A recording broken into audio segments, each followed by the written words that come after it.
Well, my background is that since I left uni, which was quite a long time ago, I have been involved in the asset management industry.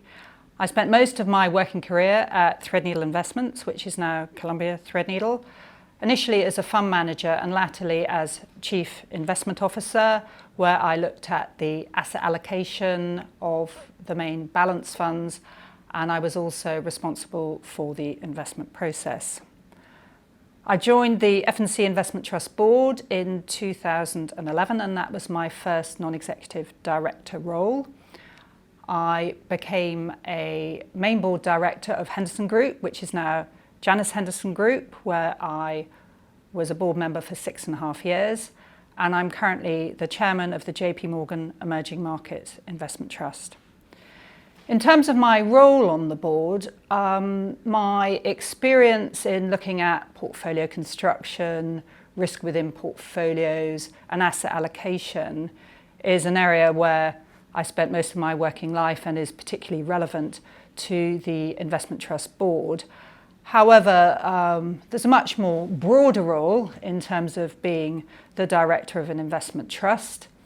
Having an independent board was historically one of the differentiating factors of investment trusts over open-ended funds. And the prime reason for having an independent board is that they can act in shareholders' interests and challenge the investment manager over such issues as management fees. Well, Paul Niven, the investment manager, has a diversified approach, yet he does invest in a range of very focused strategies. The aim of the trust is for long-term capital and income. I think the recent changes that I'd like to highlight of the portfolio are firstly that over a number of years he has moved the emphasis away from domestic UK equities more towards the US, where he saw there was potential for greater growth. This has actually been very successful as the US market has outperformed other markets, and the trust has had exposure to some very successful tech companies in the US, such as Amazon and Facebook. Another change that he's been making recently is to recommit to private equity, which is exposure to smaller unlisted companies. These tend to be longer term in nature, and because they can be more liquid than quoted equities, the investment trust is very well suited as a structure to investing in private equity. And the reason we do it is that over the longer term, private equity does tend to outperform listed equities. Another change that he has been making, given the very low rates of interest that we're currently experiencing, is that he is refinancing the debt within the company. The investment trust structure means that you can gear up the trust, so you can borrow money at the current very low rate of interest and invest in equity markets. And this has added value in the past, and we hope that it will continue to in the future.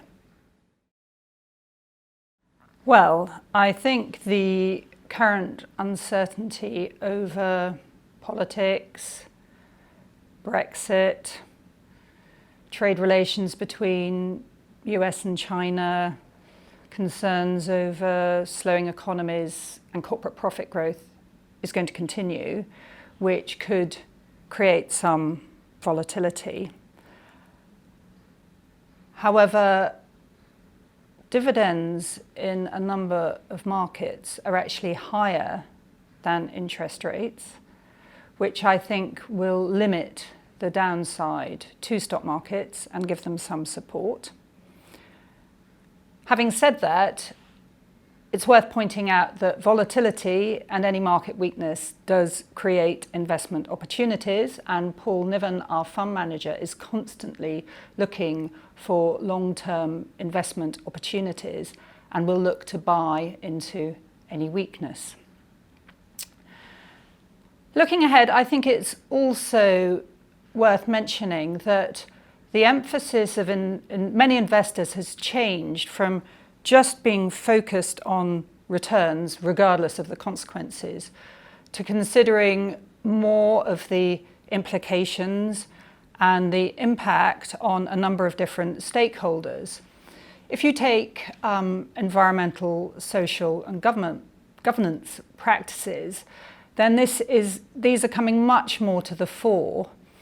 FCIT has a very strong team in this ESG area that Paul relies on when considering his investments.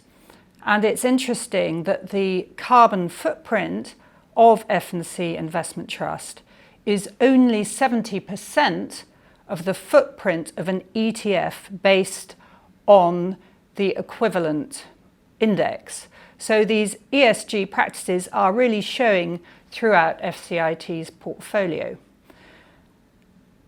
Another area we've been looking at is financial education. Savings are, as we all know, very important, particularly given that people are increasingly having to fund their own pensions. They have the problem of longevity and of low interest rates.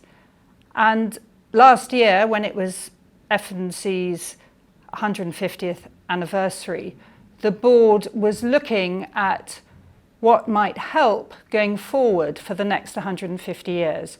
And we felt that you can never start thinking about savings too early and getting comfortable with the concepts of long-term investment and how vehicles such as FCIT over the long term can give good returns.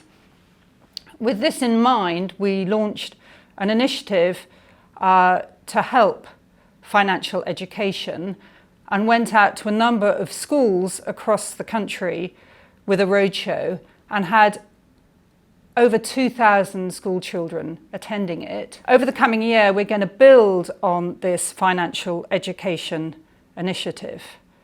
So in terms of the next 12 months, I think it could be a very interesting one for investments, but it's also going to be quite busy.